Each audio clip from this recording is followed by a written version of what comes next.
सन्माननीय अध्यक्ष महोदय, देशामध्ये आणि राज्यामध्ये पेपर फुटीचं प्रमाण हे इतकं वाढलंय आणि देशामध्ये आजपर्यंत जेवढी पेपर फुटीची प्रकरणं झाली त्याच्यामध्ये 2 नंबरला महाराष्ट्र आता आलेला आहे। अध्यक्ष महोदय, काल परवा नीटचे पेपर फुटले, त्यातले 11 पैकी 7 आरोपी आपल्या महाराष्ट्रातले मिळाले। तो केंद्राचा विषय होता, आपण निवेदन करायला सांगितलं, आम्ही शांत बसलो। परंतु अध्यक्ष महोदय, टीईटी सारखी परीक्षा की जे या महाराष्ट्रातले प्राथमिक शिक्षक आहेत त्या शिक्षकांच्या गुणवत्ते संदर्भामध्ये ही परीक्षा जर तुम्ही घेतली नाही तर तुम्हाला सर्व्हिस मधून निष्कासित करण्यात येईल किंवा तुम्ही रिटायर झाल्यानंतर तुम्हाला जो काही शासकीय लाभ मिळणार आहे तो मिळणार नाही असं सांगितल्यामुळे ही परीक्षा झाली। आज आपल्याला माहित आहे की आपण एसआयआरचा वगैरे प्रोग्राम सुरू आहे, त्याही पार्श्वभूमीवर शिक्षकांनी त्या ठिकाणी एसआयटीची आपल्या टीईटी परीक्षा द्यायची अध्यक्ष महोदय तयारी केली आणि 24 तास फक्त त्या ठिकाणी परीक्षेला असताना पेपर फुटल्याची बातमी भिवंडीतून बाहेर आली आणि आरोपी सापडले। अध्यक्ष महोदय, मी मेरिटवर बोलत नाहीये, आज अधिवेशन सुरू आहे, याचा प्रत्यक्षपणे संबंध हा महाराष्ट्र सरकारशी आहे आणि महाराष्ट्र सरकारची असल्यामुळं अधिवेशन सुरू असल्यामुळं उभा महाराष्ट्र वाट बघतोय की आपण या संदर्भामध्ये नक्की काय निर्णय घेताय किंवा सरकार म्हणून सरकारची भूमिका सरकार काय बजावतंय। त्यामुळे अध्यक्ष महोदय, माझा स्थगन प्रस्तावाचा मुद्दा हा आहे की आजचं सभागृहासमोरचं सगळं कामकाज आपण बाजूला ठेवा। हा स्थगन प्रस्ताव पूर्णपणे निकषामध्ये बसत असल्यामुळं आपण तात्काळ या स्थगन प्रस्तावावर सभागृहामध्ये चर्चा सुरू करावी अशी आमची मागणी आहे। अध्यक्ष महोदय, महाराष्ट्रामध्ये या परीक्षेच्या संदर्भात आता महाराष्ट्राची बदनामी संपूर्ण देशामध्ये होत आहे। त्याचं केंद्र हे महाराष्ट्र ठरत आहे। अध्यक्ष महोदय, नीटच्या संदर्भात महाराष्ट्राची पुरती बदनामी झाली, त्यामध्ये जे काही पुढे आले त्यातून आपल्या संपूर्ण महाराष्ट्राला देशाला माहीत झालं। अध्यक्ष महोदय, महाराष्ट्रातच का वारंवार या घटना घडतात? तो नीटचा असू दे, टीईटीचा असू दे, हे पेपर फुटीचे प्रकरण महाराष्ट्रातच का वारंवार होतात? हे कुठं कमी पडतंय सरकार? सरकार या परीक्षा पारदर्शी घेण्यामध्ये सरकार कमी पडतंय का? सरकारची यामध्ये खरं म्हणजे या सरकारला ह्या परीक्षा नीट घेता येत नाही का असा प्रश्न विद्यार्थ्यांमध्ये।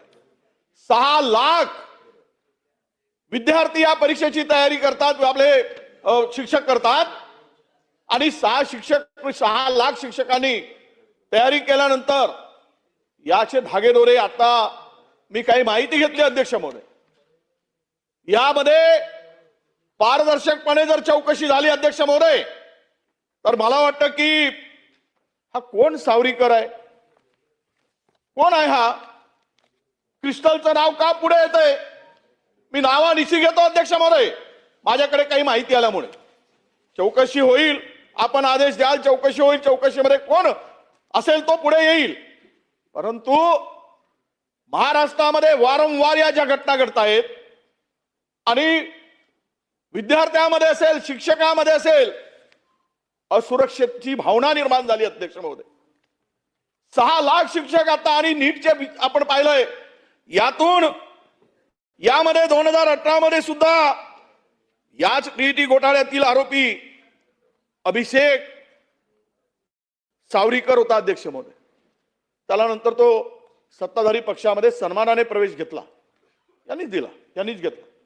म्हणजे इकडे आरोप, इकडे घोटाळे करायचे, आयुष्य उद्ध्वस्त करायचं तरुणांचं, शिक्षकांचं आणि विद्यार्थ्यांचं, आणि परत सन्मानाने दुसऱ्यामध्ये याला प्रवेश द्यायचा। थोडी तरी चौकशी करून दिली गेली पाहिजे। माझा विषय तो नाही अध्यक्ष महोदय राजकारणात, पण आपल्याला विनंती आहे की यामध्ये सरकारच्या भूमिकेवर आता प्रश्नचिन्ह निर्माण झालाय। हे सर्व घोटाळे काही सरकारच्या पुरस्कृत होत आहेत का अशी चर्चा आहे, म्हणून सरकारने आपली भूमिका ठामपणे इथे मांडली पाहिजे। हे कुणाची चूक आहे, याचे धागेदोरे कुठपर्यंत गेले आहेत? हे पेपर या राज्यामध्ये तयार केले का? कदाचित हे पेपर बाहेर राज्यामध्ये गेले असतात। जी चौकशीचे सूत्रधार आता मिळालेत, काही पहिल्यांदा जे 3 आरोपी पकडले गेलेत ते आरोपी सगळे बाहेर राज्याशी कनेक्ट आहे आणि बाहेर राज्यातून म्हणजे त्यांचं कनेक्शन बाहेर राज्यातील, कदाचित राज्यामध्ये आपण पेपर तयार करू शकत नाही, हे पेपर छापले तयार होऊ शकत नाही, बाहेर राज्याची मदत घ्यावी लागते का याच्यासाठी, याचाही खुलासा काही चर्चा आहे. त्याची चर्चावर आपण प्रश्न जो निर्माण झाला आहे त्याचं उत्तर जर महाराष्ट्राला मिळालं अध्यक्ष महोदय, म्हणून आमची विनंती आहे की या वारंवार होणाऱ्या शिक्षकांच्या विद्यार्थ्यांच्या भवितव्याचं उद्ध्वस्त होणाऱ्या हे जे काही चाललंय त्याचा ते खेळ थांबला पाहिजेत. आणि त्यामुळं प्रश्नोत्तरे आहेत, त्यापेक्षा या राज्यातील 6 लाख शिक्षकांचा प्रश्न आहे, हजारो विद्यार्थ्यांचा प्रश्न आहे वारंवार पेपरफुटीमुळे. त्यामुळे ही चर्चा सभागृह सुरू असताना व्हावी, ते सगळं कामकाज बंद करून यावर चर्चा करावी आणि सरकारने यावर काय ठोस काम करते, सरकार निर्णय घेत आहे हे महाराष्ट्राला कळू द्यावं अशी आमची विनंती आहे अध्यक्ष महोदय. बस प्रश्न उत्तर. प्रश्न क्रमांक 1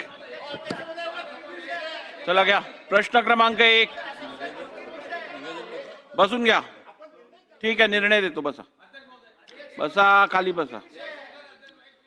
आज खरं तर ऐका, बसून घ्या. मी तुम्हाला आत्ताही बोलायला दिलं नसतं, त्याचं कारण सांगतो काय, पण अपवाद म्हणून बोलायला दिलं त्याचं कारण सांगतो. बसून घ्या. आपण 57 ची नोटीस दिलेली नाहीये, आपण स्थगन प्रस्ताव दिलेला आहे. आपल्याला जर प्रश्न उत्तराचा तास सस्पेंड करून जर चर्चा घ्यायची असेल तर आपल्याला 57 ची नोटीस द्यायला लागते, जी तुम्ही दिली नाहीये. 1 नंबर ऐका 97 स्थगन प्रस्ताव आज मी घेऊ शकत नाही, कारण नियम 260(5) अन्वय ज्या दिवशी पुरवणी मागण्या असतील, फायनान्शियल बिझनेस असेल, त्या दिवशी आपण स्थगन देत नाही. असं असल्यामुळे तरीही भास्कररावांनी इकडे एक महत्त्वाचा विषय त्यांना मांडायचा होता म्हणून मी परवानगी दिली. आता त्याचा अजून आपण वेगळा उपयोग करू नये, आपल्याला पुढे जायला लागणार.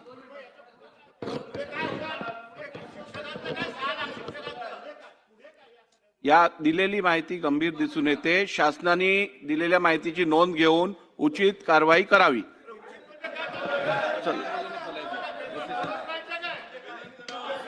ऐका अध्यक्ष महोदय, ऐका, मग मिळेल उत्तर. बसा. ते बघा उभे राहिले आहेत.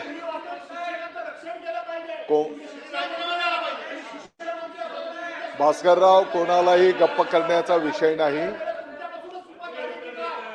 अध्यक्ष महोदय, टीईटीच्या परीक्षेच्या संदर्भामध्ये जो काही मुद्दा या ठिकाणी उपस्थित झालेला आहे, शासनाने माननीय मुख्यमंत्री महोदय, माननीय उपमुख्यमंत्री महोदयांनी या बाबीची गंभीर दखल घेतलेली आहे. आपल्या सगळ्यांना माहिती आहे की या संदर्भामध्ये SIT पण या संपूर्ण तपासासाठी गठीत करण्यात आलेली आहे आणि आणि आणि आणि आजच चला बसून या घ्या. संदर्भात मंत्री बोलतायत, बसून घ्या. आपण सभागृहामध्ये केलं जाईल. बोलतायत ते.